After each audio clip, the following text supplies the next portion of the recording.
Studi Islam Holistik.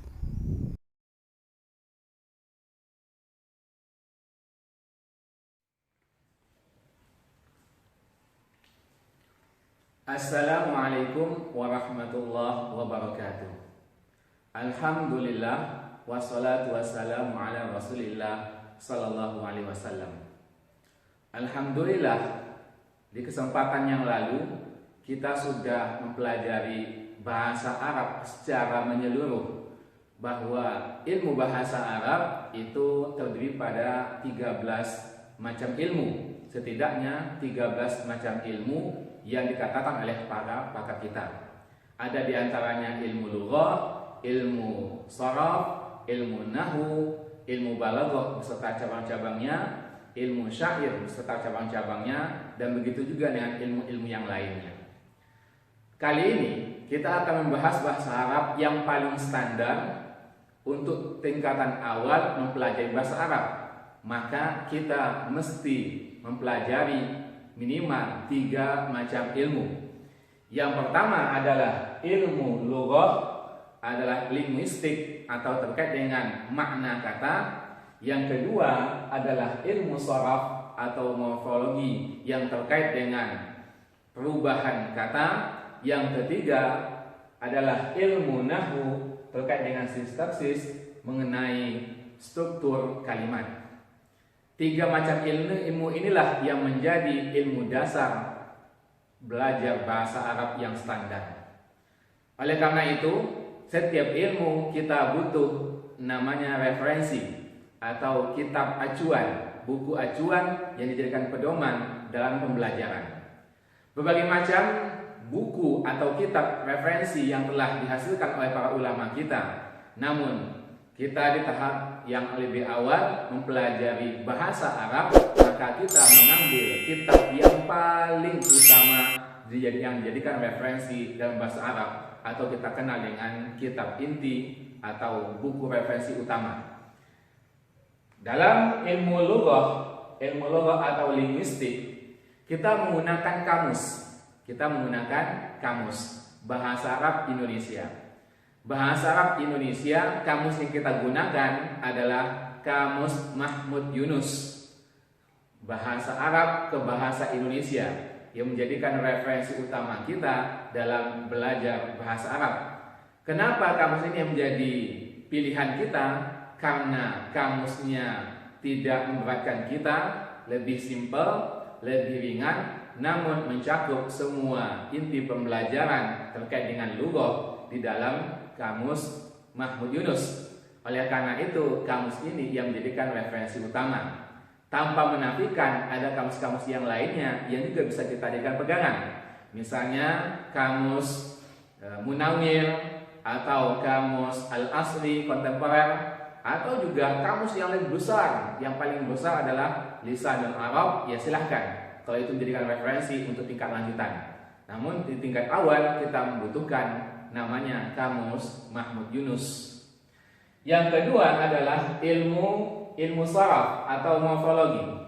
Dalam ilmu sharaf, kita juga menggunakan satu referensi utama yang kita jadikan acuan dalam belajar bahasa Arab. Referensinya adalah kita menggunakan buku Al-Amsilah At-Tasrifiyah karya Syekh Muhammad Maksum Ali. Kitab Al-Amsilah Tasrifiyah karya Syekh Muhammad Maksum Ali. Kitab ini menjadi referensi utama kita di dalam belajar ilmu sharaf karena cakupannya sangat luas dan sangat menyeluruh untuk kita mempelajari belajar ilmu sharaf. Dan dia termasuk simpel dan ada versi sakunya. Dan ini sudah diterjemahkan juga. Yang ketiga, ketika kita belajar ilmu nahwu atau sintaksis struktur kalimat, kita menggunakan satu referensi utama, yaitu kitab Matan Al-Jurumiyah karya As-Sanhaji.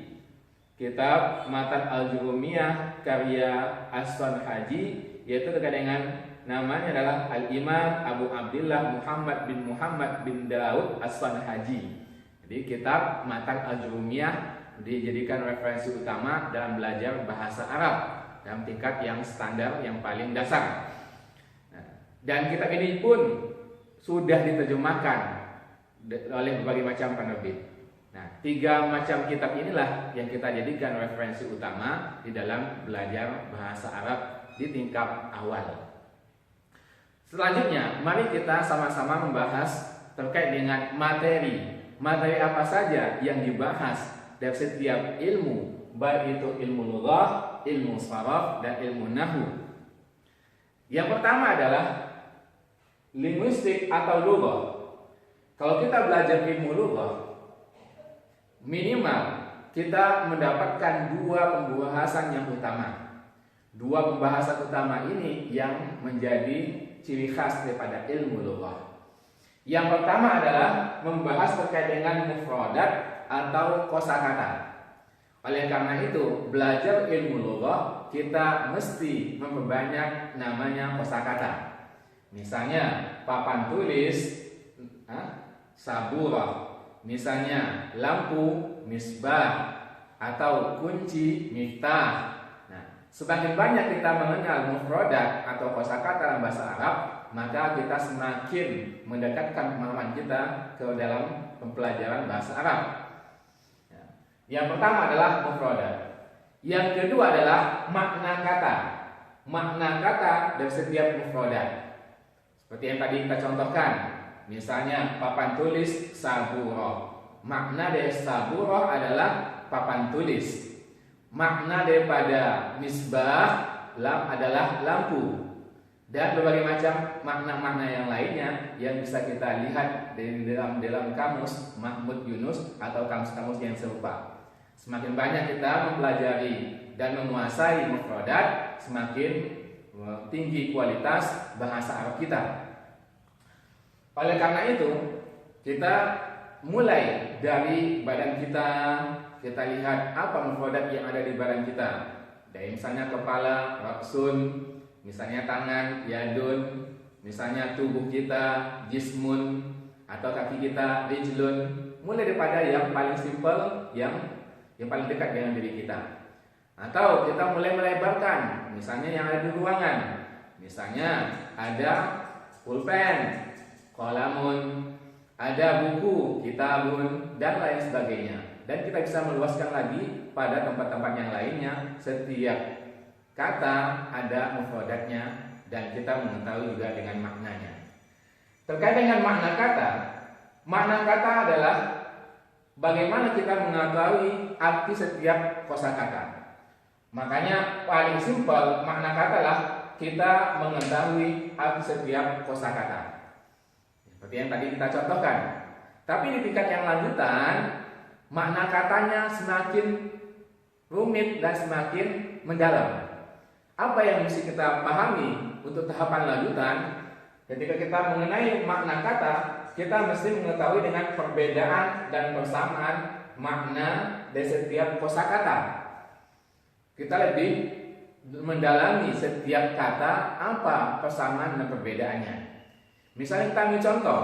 Misalnya kata-kata nazara melihat, basara melihat, ro'a melihat. 3 kata ini sama-sama artinya melihat. Nazara melihat, kemudian basara melihat, ro'a juga melihat. Ini di tingkatan paling dasar kita mengerti masing-masing artinya melihat. Persamaannya adalah sama-sama bermakna melihat. Tapi kalau kita ingin mendalamkan makna aslinya daripada masing-masing kata, maka kita akan mendapatkan bahwa nazara lebih dekat pada pandangan yang sifatnya fisik atau yang berkaitan dengan mata. Melihat dengan mata, maka itu bahasanya nazara.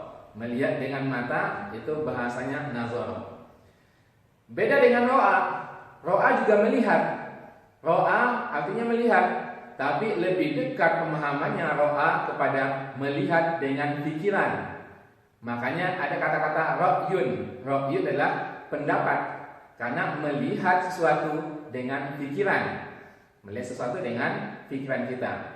Ru'ya, misalnya mimpi, melihat apa yang ada di dalam halam khayal kita. Maka kata ro'a lebih dekat melihatnya kepada melihat di alam pikiran. Beda lagi dengan basara. Basara juga artinya melihat. Tapi ternyata kalau kita dalami lagi maknanya bahwa basara melihatnya adalah melihat dengan hati kita. Jadi mata hati kita juga melihat. Maka basara melihat dengan hati. Ya, dikatakan ulil absar, orang-orang yang mampu melihat segala satu dengan hati. Nah, ini mungkin perbedaan-perbedaan yang standar. Ya, yang kalau kita mendalami artinya sama-sama melihat, tapi lebih jauh itu maknanya masing-masing punya tempat dan kedudukannya. Nah, ini pelajaran daripada ilmu lughah. Jadi semua yang dikatakan dengan lughah hanya membahas dua sisi saja, yaitu yang pertama mufradat, kata-kata atau kosakata diperbanyak. Yang kedua kita mengenal dengan makna katanya. Nah, makna kata setiap mufradat yang kita pelajari. Dengan demikian ilmu lughah juga sangat penting untuk kita kuasai sebagai salah satu instrumen untuk kita bisa mengenal namanya bahasa Arab.